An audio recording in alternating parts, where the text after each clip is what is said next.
Alright you guys, welcome back. We are in the car and today we're going to be talking about Bioptic driving. And how much we love Bioptics. Yay!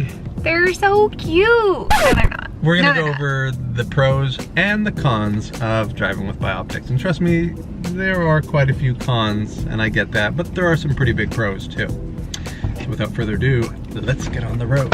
We're going to Target! Woo! That's not his real reaction. He's lying to us all. I've got to be honest with you guys. I absolutely hate wearing my Bioptics. But one of the biggest pros is that it's single-handedly the only thing that allows us to drive legally. There are some people with albinism who don't need Bioptics in order to drive, and they're among the luckier ones of us. Lucky ducky. Unfortunately, that's not us too. No. One of the things that I could think of right off the bat right now is the fact that this dumb little scope here is kind of actually impeding my visual field.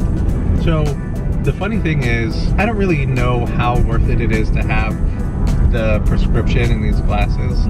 Mine don't even have a prescription. Yours don't have prescription? No. Really? It's just like straight up plastic or some material. I'm sure they're glass. I don't think they're plastic. I think they might be plastic. I don't think they're plastic. I didn't opt for the cream of the crop Bioptic. Anyways, mine do have some prescription, but then again, I got these a long time ago, back when I actually used to wear prescription glasses, which I don't know why I ever did because they never really helped me that much. Anyways, they didn't make much of a difference. Neither the prescription in these glasses. They really don't make much of a difference. Really, the only reason why these glasses are functional at all is because of this thing right here, this little scope on the front.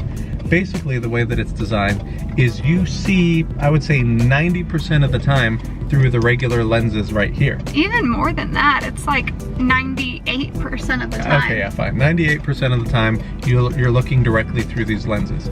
That's the other funny thing about Bioptic driving is because it's like, okay, they mandate that we have these Bioptics, but 98% of the time, we're not even really using the Bioptic part.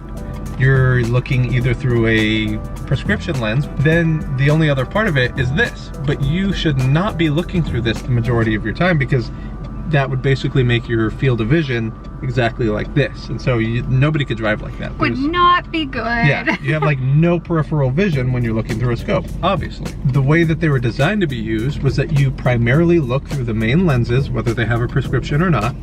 And then whenever you see, or well, whenever you need to see something down the road that you're unsure of, like, is that signal light green? Is it red? What street is that? Minor details. Tilt your head down and you peer through the scope for just a moment, and then you tilt your head back up.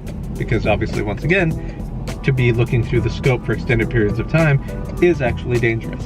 So the other issue that I have with Bioptics is the sloppy way of tinting them. So right now, we're actually in the Beast. We're in my car right now. And that's mainly because I have tinted windows. I have tinted windows in the front.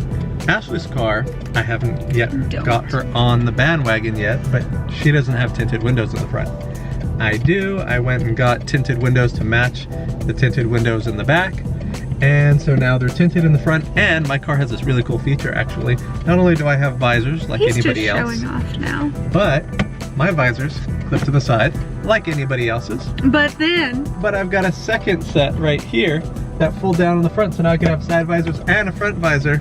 It's totally cool. It really comes in handy, especially when you have the sun in an obscure place. Or maybe the sun's over here, but you have a lot of glare coming from the clouds, and so you flip them both down. My old car had that, and that's actually where Matt discovered this feature. Yeah. And I loved it. It's a Volkswagen thing. It is. I loved it. I think. I don't know. Shout out to my first car, Volkswagen Beetle, green, the best car on the planet. Yeah, it looked like a little Ninja Turtle. Excuse you, no it did not. It was precious. Best car out there. So as I was saying, another one of the things that I don't like about the Bioptics is that it's really hard to tint them. So Ashley has like a little slip. It like slips over the, I don't know how to describe it, but basically it's like a little, like one of those clip-on tint things that goes over your glasses, except this one goes on the inside. I don't know, it's kind of weird. It's not very good optical quality, like it looks like cheap plastic with film over it. It could be better, but it helps. It helps a little bit. It's Definitely better than doing what I'm doing right now, which is driving with no tint whatsoever during the day, which just is praying for a cloudy day. right, which thankfully we have sort of an overcast day today, and then I flip up the visors, and so it's better than nothing. I would so much rather be wearing my sunglasses right now. In fact, once we get to the little complex that we're going to, we'll actually be on private property, not public roads, and so I'll be able to take these off. Rebel! And put my sunglasses on. You just want to look like me. All right, so now we are in this private complex, and you can see that I've got my sunglasses on. That's a lot better. More comfortable, and I have a broader field of vision because I don't have that stupid scope in my way that I hardly ever use anyway. Either way, looking cool is not the problem, although, let's be honest, yeah, the Bioptics are significantly less cool looking. So, What is on that car? actually, I think it was a delivery car. Oh. I love doing that when like we can't actually read anything and just kind of filling in the blanks with whatever we want it to be. Yeah. It could have said pizza. I like pizza. I don't think it was pizza. Well, to me it was pizza. So one of the things we wanted to touch on too was the independence that you can get from driving. So obviously we understand that not everybody has the ability to drive, and this is more for those who are unsure, maybe they're on the fence about whether or not you do have the ability to drive and you want to look into it more, or whether you know you have the ability to drive And you're just kind of doubting yourself. Exactly. Maybe you're afraid for whatever reason, which is understandable. But I'm still afraid, yeah. so.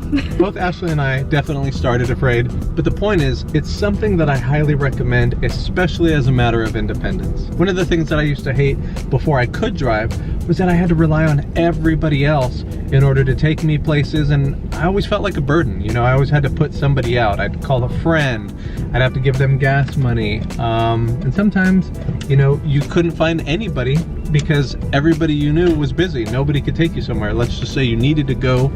Ooh, first spot. Winner. And the fact of the matter is, people aren't always going to be available to take you places. Sometimes people are busy, sometimes they work, and you can't find a single person to take you where you need to go. And that can be kind of frustrating. We're moseying today. Oh, second spot. Gosh. Oh, mercy. Oh, no. He's leaving at the same. So some people, like if you were to see me right now, ask, how am I driving without the Bioptics?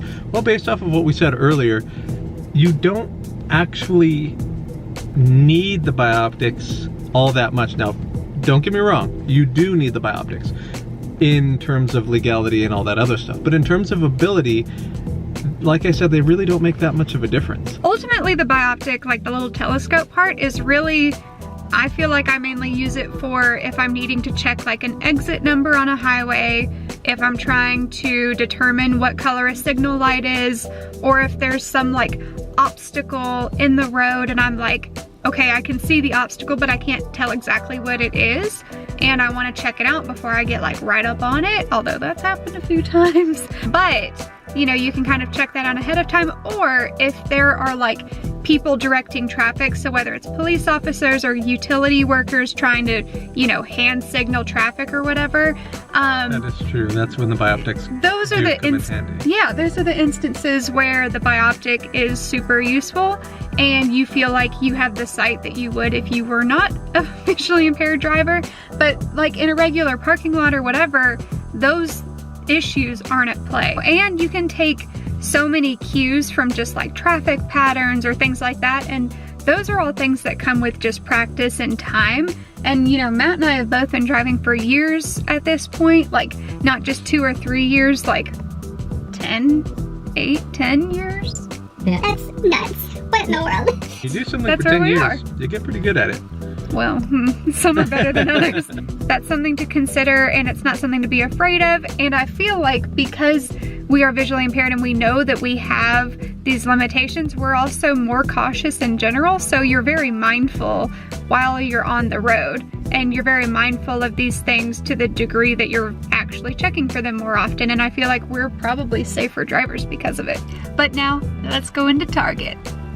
All in all, I'd say Target was a success. Stay tuned for our bounty and what we got.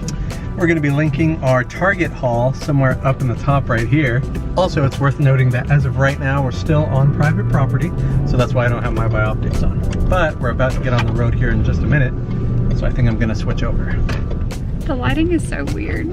Really? It's like dusk time. Green light, we go. Whee! Who doesn't look forward to slapping those on their face? It's one of my favorite commercials is the pig. Is it Geico? I don't know. The little pig dude, and he's like wee, wee, wee, going around the roundabout. It's one of the best. So I know we touched on independence and how driving can really help you with that. And we mentioned earlier how, you know, if you have to rely on somebody else to get you where you need to go, it can be kind of frustrating for both you and those other people. That's one of the things that I've enjoyed so much about driving, because I can basically go wherever I want to, whenever I want to. But even if you're not able to drive, like if your acuity doesn't qualify for your state, because it does vary state to state what visual acuity is accepted, you can definitely make do. And I feel like now it's easier than ever with so many rideshare apps. Oh, yeah. And yes, it gets expensive, but it kind of, in my mind, kind of equates to like paying for car insurance or gas or anything like that. So everyone has to pay for transportation ultimately, but it's just a matter of where that money goes. It's also public transit, depending on where you live. I've heard that some places have amazing public transport. They do. Like before I got my driver's license, actually, I went and visited some cities that have just really good public transit, because I was like, if I'm not going to be able to drive, I'd like to live somewhere that I have access to good public transit. And I went with some family and we checked that out.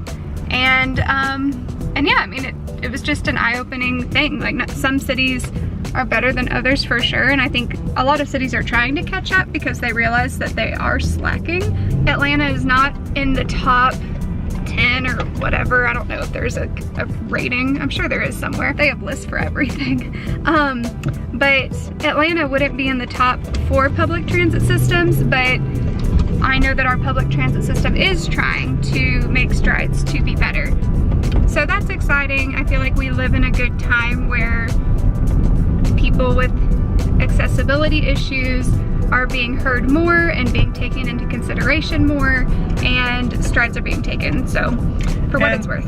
And I don't want anybody who isn't necessarily able to drive to feel discouraged or put down in any way, but this is mainly just a video to inform those who may have the ability to drive or do have the ability to drive that they absolutely can do so, and there are a lot of positive benefits that come along with it, and that Ashley and I are strong advocates for independence. And if it's something that you want to do and you're just kind of on the fence, you don't know whether or not you should, you don't know whether or not it's just too much or too scary, we're here to tell you that it's definitely possible if it's something that you're able to do and you want to do.